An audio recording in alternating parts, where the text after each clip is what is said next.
It's been called the Great Resignation because, according to some surveys, huge numbers of employees are planning to quit their jobs very soon. The numbers vary according to the survey, but one study I looked at said 20%, and a Microsoft study of employees globally said up towards 40% of employees are planning to quit. This has some people running scared. Some leaders, some companies are, quaking in their boots right now, and I don't think they should be. In this video, we're going to look at why the Great Resignation is actually a good thing. We're going to look at how you can make sure that this doesn't hurt your organization because all of your best employees leave.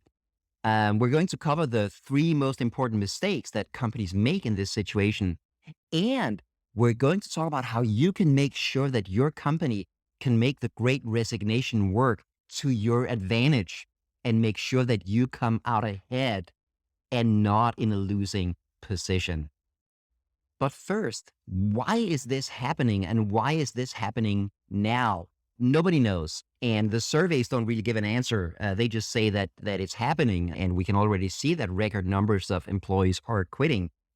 So I'm going to guess, I'm going to take a wild stab at it and say there are three main reasons why this is happening and why it's happening now. First of all, there is an economic recovery going on in many countries. Certainly in Denmark, the economy is now better than it was pre-COVID, and unemployment is only 4%. And many nations and markets are currently seeing the economy come back after COVID. So that's certainly one reason. Now, that just means that when the economy is good, there are more job opportunities out there for employees who want to switch jobs. Secondly, I am convinced that COVID made people take stock and see things differently. Having that chance to reflect on your working life gave people a chance to think, hey, maybe I'm not crazy about this job. Maybe there's something better out there. Maybe I can find something else. Because they suddenly got a chance to think, given that there was less of the day-to-day business as usual going on. And finally, I'm convinced that one of the reasons why this is happening now is remote work. Again, a lot of workplaces resisted letting their employees work remotely for so long. Now they were forced to try it, and what do you know? It works. And now that COVID is sort of coming under control, a lot of companies are trying to pull their employees back into the office, and a lot of employees are resisting it because they actually like remote work for a number of reasons, like less of a commute, less distractions, less interruptions in your workday. You can work better to your own rhythm.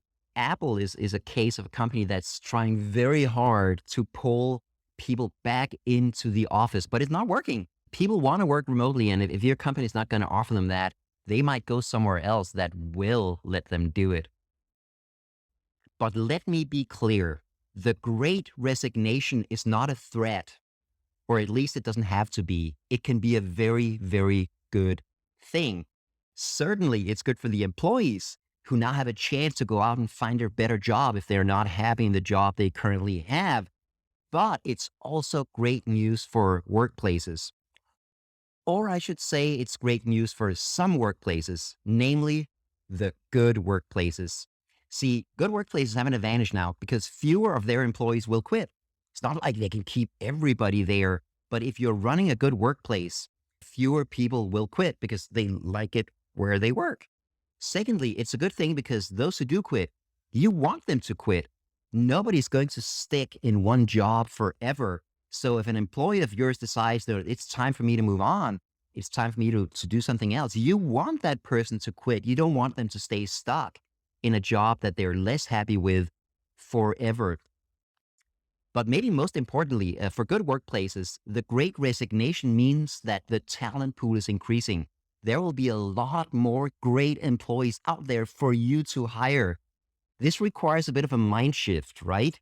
Because on the one hand, you could say, oh my God, the Great Resignation means I will lose so many employees. Hopefully you won't. But it also means that there are more employees out there looking for jobs. And these are the good employees. These are the employees who have the self-confidence and the willpower to go out and look for a better job and who believe in themselves enough to be willing to quit a job they already have and look for something better. So that can actually be a great thing for your organization. But obviously, this is going to suck for the bad workplaces and the bad managers. Those who run toxic, unhappy, stressful workplaces will be left with only those employees who don't have the energy and the self-confidence and the skills to find a better job. And I'll be perfectly frank, I have very little sympathy for those companies and those managers. They deserve to lose all of their employees. It sucks to be them. You won't catch me crying about it. So, how do you make sure that your organization comes out ahead in this great resignation? There are three mistakes that you absolutely need to avoid. And I mention them because I've seen a lot of companies do exactly this when they're afraid that employees are planning to quit. So, mistake number one that you need to avoid is to try to block your employees from better opportunities. Make them stay around by, let's say, blocking monster.com on your on their work computers, like job search sites, or trying to block calls from recruiters. That's where some companies are at. They know their employees are looking to leave, and their best answer is to try to keep them from knowing that there are better jobs out there. I think that's pathetic. I think that if your employees are staying only because you're blocking them from better opportunities, I think that's horrific. I think that's mistreating your employees, and I think it's pathetic. So don't do it. Your employees should be where they are because they want to be where they are, not because you've been getting good at keeping them from knowing that there are better jobs out there. Mistake number two that I see a lot of companies make is to throw money at employees who are looking to leave. One of your star employees comes in and says, I found a better job. I'll be resigning on this date. And then you offer them a raise. Two things. First of all, it's too late. You should have made sure that their salary was fair and adequate before that.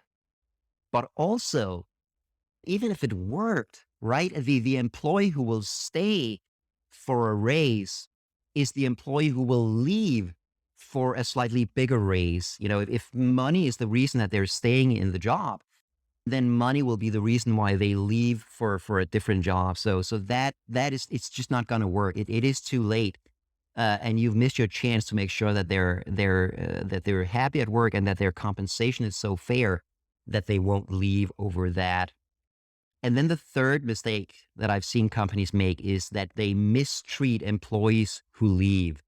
I've heard horror stories of employees who quit, and as soon as they do that, they are mistreated by their bosses who call them disloyal or bad employees.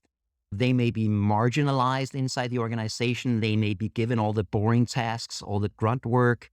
They may be, excluded from meetings and decisions and whatever is going on until they actually leave the job. And I think that is an awful, awful idea. Nobody's going to stay in a job forever. People quitting and finding something else is perfectly normal. And you shouldn't mistreat employees who quit. That's a terrible idea, specifically because they will be out there telling everybody else they meet how horrible your organization is because you treat them badly. It's a terrible idea. It's inhuman. Don't do it. So how do you make sure that your organization comes out ahead in the great resignation, that this becomes a net positive for your workplace? Let me give you four essential tips for doing this. And number one is make sure that you run a happy workplace, that your employees actually like their jobs. Because if they do, they're much less likely to quit. They won't stay forever, but they'll stay way longer. And if you've been doing this for a while, kudos, good on you. The great resignation will be much less of a problem. Now, if you haven't done that, if you're running a more of an average workplace, just remember this. The best time to plant a tree, they say, is 20 years ago, and the second best is today. So you can get started right now on creating a good workplace, a workplace where people actually like to work. You might think that's a huge project, that this is going to take a lot of time, but it doesn't have to. This can change remarkably quickly if you do the right things. I've worked with clients that managed to change their culture in a matter of months, not years. Now, here's the thing though, you can't buy it. So this is not a matter of compensation or bonuses or perks or, a gym in the office or all those kinds of things. Those don't work. What you got to focus on is results and relationships. If you look at studies of what actually makes people happy at work, it turns out that we like results, we like doing a good job, knowing that our work is meaningful, knowing that we make a difference, and we like relationships. We like knowing that we are valued as human beings, that the company, our coworkers, the managers care about me as a human being. That is what you gotta create. We have a whole bunch of videos on how to do that. Check out our YouTube channel. Tip number two is that you got to connect with your people well enough that you can see any early warning signs and act on them. Are your managers actually talking to their people so they know how they're doing?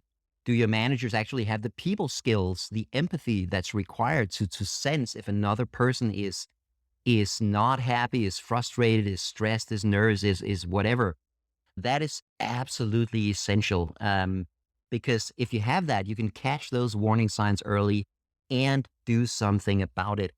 And the very act of connecting with people also builds that relationship so that people know that you actually care about them. And that again will make them happier at work and more likely to stay. You can do this in person just by talking to people. You can have regular one-on-ones. You could do it just in day-to-day work, have a cup of coffee with people and talk to them. Of course, right now with COVID and a lot of people working from home, it's become a lot harder. And that's where we absolutely recommend having a system, a systematic process for measuring how people are doing, for connecting with your people and figuring out how they feel about their jobs. Obviously, heart count is the best tool out there. It's super simple. It's super effective. I talked to one HR manager of a company who called it a lifesaver because it had let her connect with everybody in the company using heart count. People fill out this very simple survey, just 3 questions once a week. And that gives you actual concrete numbers on how people are feeling. And given that heart count is not anonymous, top leadership and HR can actually see people's individual responses. That also means that if you see any warning signs, you can act on them right now and make sure that you handle any problems that people are having. So, third tip, treat those employees who quit your workplace well. Instead of getting angry or frustrated that they're leaving, be thankful and grateful for the time that they spent in your organization and all the good work they did. Why not throw them a farewell party? Why not give them a parting gift? One organization that I work with here in Denmark even runs an alumni network for all their previous employees, where they run these regular events and talks and that kind of thing to keep connected with them. If you do this, it will do two things. First of all, the employees who quit will now be out there in your market, in your industry, saying nice things about your workplace. They will be much more likely to talk positively about your workplace, and maybe that will inspire other people to look for a job with your company. And also, they might come back someday. They might decide, this other job I tried, that was great, but you know what? I really like my time back at this old workplace. I'm going to see if they have a job for me now. They're much more likely to come back. And when they do, they'll be bringing new skills, new competencies, new networks, new social relations that could make them even better in their job. So instead of getting angry and mistreating employees who quit, be super extra, very nice to them. They deserve it. And it's also going to be good for your workplace. My fourth and final tip is never be afraid to hire somebody who's quit their previous jobs. That's what the Great Resignation is, right? It's people out there looking for better jobs. And I know that some managers and some recruiters look down on people who have quit previous jobs because they didn't like them. The most condescending term I've heard for this is that they call these people hoppy, like job hoppers. They're not hoppy, they're proactive. These are people who know what they want from a job situation and are not afraid to go out and look for it. These are the people who have the self confidence and the energy to make sure that they're in a job they actually like. These are the kind of people you want in your organization. Never be afraid to hire somebody who's quit their previous jobs because they were unhappy there, because those people are amazing and you should want them in your organization. So those were some of my thoughts on the Great Resignation. And I think most of all, what's required here of workplaces and managers is a mind shift from, oh my God, people are resigning. It's a threat, to, oh my God, people are resigning. This is a great opportunity to attract all of those people who are quitting the bad workplaces in our industry. And if you can do that, the Great Resignation will be a huge net positive for your organization. Stay happy.